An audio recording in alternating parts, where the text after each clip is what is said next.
दोस्तों, आज के हालात चारों तरफ काफ़ी सेंसिटिव बने हुए हैं। मसीहों पर झूठे आरोप लगाए जाते हैं। पॉलिटिकल कारणों की वजह से उन्हें टारगेट किया जाता है। देश भर में धर्म और जात के नाम पर झगड़े हो रहे हैं। जहां भी हम देखें तो चारों तरफ सिर्फ प्रॉब्लम्स, अनसर्टेनिटी, लड़ाई और परसिक्यूशन ही दिखाई पड़ता है। और करंट हालातों को देखकर बहुत से लोग आज चिंता में पड़े हुए हैं कि आने वाले समय में क्या होगा। क्या प्रभु यीशु मसीह के नाम को लेकर आगे हम जी पाएंगे? हमारा और हमारे आने वाले बच्चों का क्या फ्यूचर होगा? आज के प्रीचर्स यीशु मसीह की एक ऐसी पिक्चर लोगों के सामने प्रेजेंट कर रहे हैं जो बिल्कुल भी बिब्लिकल नहीं है। आज की मॉडर्न क्रिश्चियनिटी प्रॉमिस कर रही है एक ऐसी ज़िंदगी का जहां पर सब कुछ ठीक होगा, कोई समस्या नहीं आएगी और आप अपनी लाइफ को अबंडेंस में जी पाएंगे, बिल्कुल एक परफेक्ट रीति से। ऐसे सपने मसीहों को दिखाए जा रहे हैं। लेकिन टाइम एंड अगेन समय के साथ साथ यह बात बार बार प्रूव होती जा रही है कि मसीहों की लाइफ में प्रॉब्लम्स लगातार आएंगी, सताव आएगा और इससे बचने का कोई भी शॉर्टकट रास्ता नहीं है। प्रभु यीशु ने खुद अपने फॉलोअर्स को ये बात समझाई थी। प्रभु ने कहा, तुम्हें मुझ में शांति मिले, संसार में तुम्हें कलेश होता है, परंतु ढाढ़स बांधो, मैंने संसार को जीत लिया है। प्रभु यीशु चाहते थे कि शुरुआत से ही उसके लोग इस बात को जानें और समझें कि यीशु के साथ चलना आसान नहीं होगा। ये इजी रास्ता नहीं होने वाला है। यहाँ पर सभी चीज़ें सिंपल नहीं होंगी और आपकी उम्मीद के समान यहाँ पर कुछ भी नहीं होगा। लेकिन अंत में उसके पीछे चलने के बाद एक इनाम है हर एक उस व्यक्ति के लिए जो ईमानदारी से उस यीशु के पीछे चला। सो आज यदि आपके जीवन में सताव आएगा, मसीह के नाम के कारण परेशानी आएगी, तो आप कैसे अंत तक प्रभु यीशु मसीह में बने रहेंगे? यह एक बड़ा ही गंभीर सवाल है और बड़ी सोचने वाली बात है कि यदि आज इतना सताव है तो हमारी आने वाली पीढ़ियों के साथ, हमारे बच्चों के साथ क्या होगा? क्या वो अपने विश्वास को पूर्ण रीति से जी पाएंगे या अपने विश्वास में चल पाएंगे? दोस्तों, प्राचीन कलीसिया के लोगों को याद करके remember what early Christians went through. जब आपके जीवन में कोई बीमारी आ जाए या फिर परिवार में कोई समस्या आ जाए या फिर आपकी मैरिज में ही कोई समस्या क्यों ना आ जाए, तो आज की इस यंग पीढ़ी के समान रिएक्ट ना करें। आज की पीढ़ी के अंदर क्षमता नहीं है, मुश्किल हालातों से लड़ नहीं सकते, क्योंकि आज हमें बार बार यही सिखाया जा रहा है कि life is suppose to be easy. ज़िंदगी तो आसान है और जब ज़िंदगी आसान होती नहीं है तब लोग लाइफ से खिलवाड़ करने लगते हैं।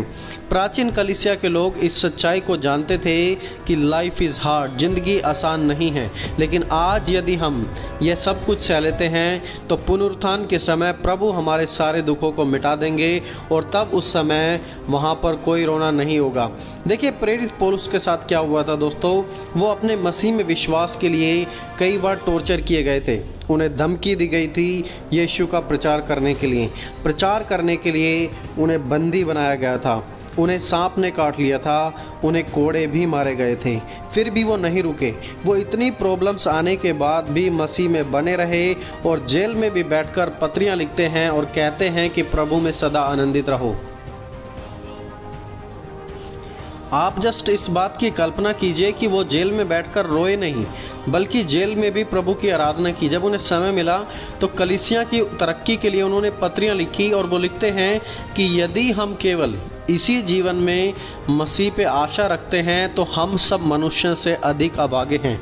आप समझ रहे हैं कि वो यहाँ पर क्या सिखा रहे हैं। वो कह रहे हैं कि यदि हमारा विश्वास सिर्फ इसी जीवन की अच्छी वस्तुओं पर टिका है तो हम अभागे मनुष्य हैं। वो पॉइंट आउट कर रहे हैं कि आने वाले जीवन के लिए भी आशा है। मसीह जीवन सिर्फ इस पृथ्वी पर ही सीमित नहीं है, इसके बाद भी हमारे लिए एक जीवन है। प्राचीन कलीसिया के मसीह विश्वासियों के पास बड़ा घर नहीं था दोस्तों, उनके पास सिक्योरिटी नहीं थी, वो ज़्यादा रिच नहीं थे, बल्कि उन्हें तुच्छ जाना जाता था। वो जानवरों का खाना बनाए जाते थे, रिजेक्टेड थे सोसाइटी में, उन्हें जिंदा जला दिया जाता था। उस समय के शासक उनका मजाक बनाते थे, उनकी ज़िंदगी की उस समय में कोई भी वैल्यू नहीं थी। लेकिन फिर भी एक विश्वास था उन्हें कि आने वाले जीवन की खुशी के सामने आज का जो पीड़ा है, आज का जो दर्द है, वो कुछ भी नहीं है। देखिए, प्रेरित पौलुस ने रोमियो की पत्री में क्या लिखा है इस विषय पर। वो लिखते हैं, क्योंकि मैं समझता हूँ, ध्यान दें यहाँ पर, क्योंकि मैं समझता हूँ कि इस समय के दुख और कलेश उस महिमा के सामने जो हम पर प्रकट होने वाली है कुछ भी नहीं है। वो कहते हैं आने वाली महिमा के सामने आज का दुख दर्द दोस्तों कुछ भी नहीं है। सो जब आज आपकी ज़िंदगी में परेशानी आती है तो याद रखें उन सभी को जो आपसे पहले ऑलरेडी इस रेस को पूरा कर चुके हैं। याद करें कि उन्हें जेल में डाला गया था। क्या आपको जेल में डाला जा रहा है? याद करें कि उनकी गर्दन काट दी गई थी उनके विश्वास के लिए। क्या आज आपकी गर्दन काटी जा रही है? याद करें कि उन्होंने अपना सब कुछ खो दिया। क्या आज आपने अपना सब कुछ खो दिया है मसीह के लिए? लेकिन सब कुछ होने के बावजूद भी उन्होंने प्रभु का धन्यवाद किया। लेकिन आज जीवन में थोड़ी सी प्रॉब्लम क्यों ना आ जाए, थोड़ा सा सताव क्यों ना आ जाए, हम परमेश्वर का धन्यवाद नहीं करते, उल्टा हम डरने लगते हैं। तो तब आपको हिम्मत मिलेगी जब आप उनके बारे में सोचेंगे। मुश्किल हालातों में भी दोस्तों आप खड़े रह पाएंगे और बुरे से बुरे हालातों में भी आप खुशी से हर दर्द को बर्दाश्त करते हुए आगे बढ़ पाएंगे, जैसे प्रेरित पौलुस ने किया और बाकी प्रभु यीशु मसीह के चेलों ने किया। इनफैक्ट प्रेरित पौलुस को 5 बार 39 कोड़े मारे गए थे। एक बार 39 कोड़े खाने से पूरी की पूरी चमड़ी बाहर आ जाती थी और उस चमड़ी को ठीक होने में महीनों लगते थे। उस समय एंटीबायोटिक्स नहीं थे, कोई स्किन सर्जरी भी नहीं थी। जस्ट एक बार कल्पना कीजिए वो कमर कैसी दिखती होगी जिस पर 5 बार 39 कोड़े मारे गए थे। क्या कंडीशन हुई होगी प्रेरित पौलुस की कमर की? दोस्तों आप कल्पना नहीं कर सकते हैं इस चीज़ की।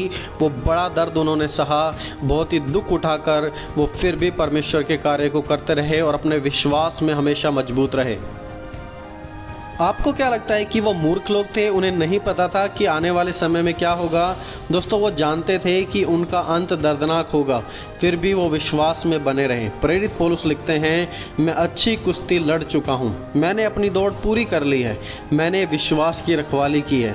भविष्य में मेरे लिए धार्मिकता का वह मुकुट रखा हुआ है जिसे प्रभु जो धर्मी और न्यायी हैं मुझे उस दिन देगा, और मुझे ही नहीं वरन उन सब को भी जो उसके प्रकट होने को प्रिय जानते हैं।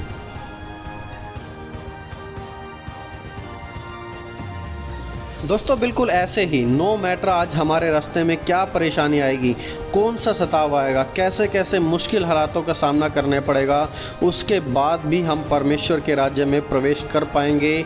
तभी ही हमारे लिए पॉसिबल होगा।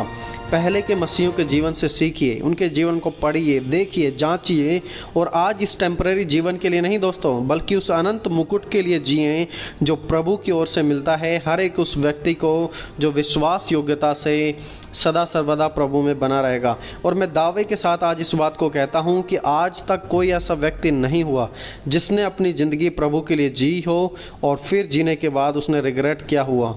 आप भी कभी रिग्रेट नहीं करेंगे यीशु के साथ चलना। आप अपनी ज़िंदगी को पूर्ण रूप से परमेश्वर के साथ जिएं।